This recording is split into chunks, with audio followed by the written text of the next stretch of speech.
Welcome back. We have some breaking news to get to. Right now, New York Mayor Eric Adams is giving us an update about the status of the investigation into the suspect that is wanted for the shooting of the CEO of UnitedHealthcare. Let's listen in. Wanted individual. Also recovered was a fraudulent New Jersey ID, matching the ID our suspect used to check into his New York City hostel before the shooting incident. Additionally, officers recovered a handwritten document that speaks to both his motivation and mindset. NYPD detectives are en route to Pennsylvania as we seek to interview the subject further. This apprehension is thanks to the tireless work of the greatest detectives in the world, and of course, the strong relationships we have with our local law enforcement partners. On every level, local, state, and federal, we all serve the same public safety mission. And this case, which captured the attention of an entire nation, is another example of how connected we are and how important it is to work together, share information, and pursue every lead. For just over 5 days, our NYPD investigators combed through thousands of hours of video, followed up on hundreds of tips, and processed every bit of forensic evidence, DNA, fingerprints, IP addresses, and so much more to tighten the net. We deployed drones, canine units, and scuba divers. We leveraged the domain awareness system, Argus cameras, and conducted aviation canvasses. And our detectives also went door to door, interviewing potential witnesses and doing the good old-fashioned police work that our investigators are famous for. This combination of old-school detective work and new-age technology is what led to this result today.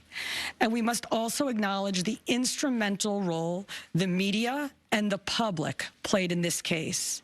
The images that we shared with the public were spread far and wide, and the tips we received led to the recovery of crucial evidence.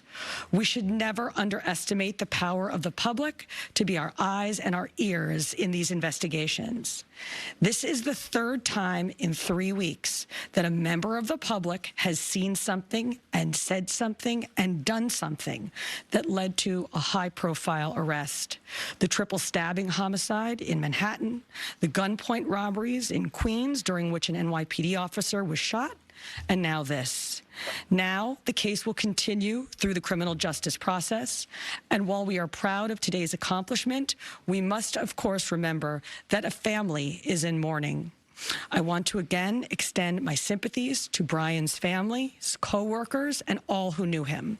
Finally, I want to thank the women and men of the NYPD, especially our Detective Bureau personnel, with a strong assist from our intelligence analysts.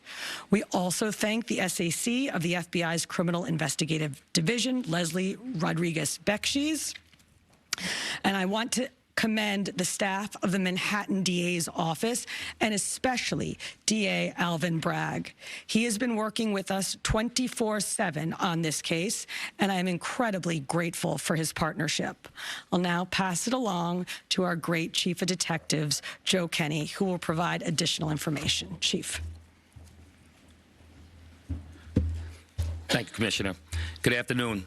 As the Commissioner stated earlier, a male was taken into custody today in Altoona, Pennsylvania this morning. He has been identified as Luigi Nicholas Mangione. He's a male, 26 years old. He was born and raised in Maryland. We know he has ties to San Francisco, California, and his last known address was Honolulu, Hawaii. He has no prior arrest history in New York. Members of the NYPD Detective Bureau are currently traveling to Pennsylvania with members of the Manhattan District Attorney's Office to interview this subject. This case was brought to a successful conclusion based on the coordinated effort between numerous NYPD units, including the Intelligence and Counterterrorism Bureau, our federal partners at the FBI, the Manhattan District Attorney's Office, and of course, members of the Altoona Police Department in Pennsylvania. On Thursday, 1 day after this crime was committed, the NYPD released a photo of the shooter in this case. This picture was obtained by the NYPD during one of their extensive video canvasses. We took that photograph and we asked for the public's help in identifying this subject, and the public responded. hundreds of tips began to pour into our hotline. Each tip was investigated thoroughly, and we began to release additional photographs as they came into our possession. The NYPD provided these photos to numerous media outlets. Local, national, and international outlets released the photo via television, print, social media, and online content. Luckily, a citizen in Pennsylvania recognized our subject and called local law enforcement. Members of the Altoona Police Department responded to the call, and based on their investigation, they notified the NYPD. This investigation is still active and ongoing. Thank you very much. We're going to take questions on shooting first, and then we'll... Mark? I had a couple questions about the document that he was found in possession with. Can you go a little bit more in depth about those motivations that you mentioned? Was that CEO specifically named in that document? Was there anything more about him wanting to go after others? And also in that document, was there any indication that explains us how the level of detail that he went into killing him? Like, is there anything? Like I said, that document is currently in the possession of the Altoona Police Department as part of their investigation. But just from briefly speaking with them, we don't think that there's any specific threats to other people mentioned in that document. But it does seem that he has some ill will toward corporate America. Over here, sir. NJ?